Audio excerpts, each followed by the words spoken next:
Bonjour, je vais vous présenter le l'ethmoïde. Donc c'est un os qui est impair et médian et qui est situé dans la partie antérieure et médiane du crâne. Donc il participe à la formation, vous le voyez ici, donc qui est en vert, à la formation de la cavité orbitaire, mais également dans les fosses nasales, donc à la formation des fosses nasales. C'est un os qui présente à décrire en réalité trois parties. Une partie supérieure qu'on appelle la lame criblée, qui est très importante, la lame perpendiculaire qui est ici, voilà, et puis vous avez les labyrinthes ethmoïdaux qui sont à ce niveau-là. Alors d'un point de vue anatomique, si on regarde l'os vu de dessus, donc on a l'avant à ce niveau-là, la droite à ce niveau-là, et puis le haut vers vous. On peut décrire sur cette vue supérieure, ici la lame perpendiculaire, ici la cristagallie qui présente ici deux petites ailes qu'on appelle les petites ailes ou les ailes de la cristagallie. De chaque côté, vous avez la lame criblée, formant les gouttières olfactives. Elle soutient le bulbe olfactif et elle est percée de foramen ethmoïdaux par lequel passent les nerfs olfactifs. Ensuite, vous avez de chaque côté, donc vous voyez ici, les deux parties qu'on appelle les lames orbitaires, puisqu'ils participent à la constitution de la cavité orbitaire.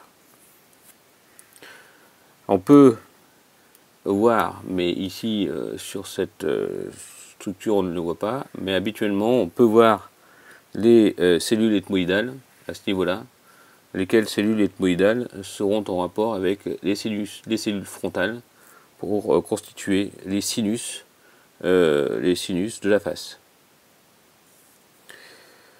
Si on regarde l'os en vue postérieure,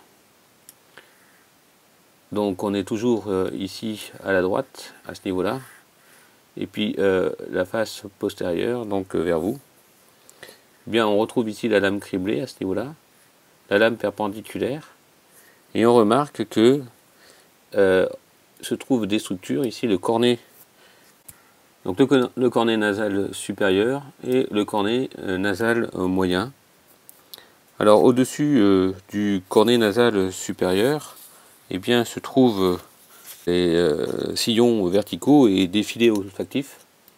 Ensuite ici vous avez le cornet nasal moyen qui va limiter en haut une structure qu'on appelle le méa nasal moyen qui va présenter la bulbe ethmoïdale, le processus inciné. Donc ici cette structure qui est ici, là c'est le processus inciné qui va s'articuler avec le processus ethmoïdal du cornet inférieur. Ensuite vous avez l'infundibulum toujours au-dessus de ce cornet nasal moyen. Donc vous avez l'infundibulum ethmoïdal dans lequel s'ouvre le sinus frontal du maxillaire. Donc voilà pour cet os. Donc la lame perpendiculaire donc, de cet os va présenter un bord antérieur, donc un bord inférieur qui est ici, et un bord postérieur qui est ici. Voilà. Donc en fait ce septum nasal va, donc ce septum, pardon, la lame donc perpendiculaire va donc participer à la constitution du septum nasal. Voilà donc pour cet os. On peut le replacer dans son contexte. Vous voyez que ici, il va bien participer à la constitution de l'orbite, de la cavité nasale.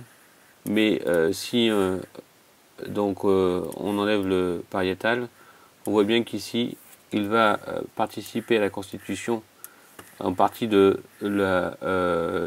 l'étage antérieur de la base du crâne. Et donc avec ici la cristagallie qui donnera insertion à la faute du cerveau. Voilà, bon courage.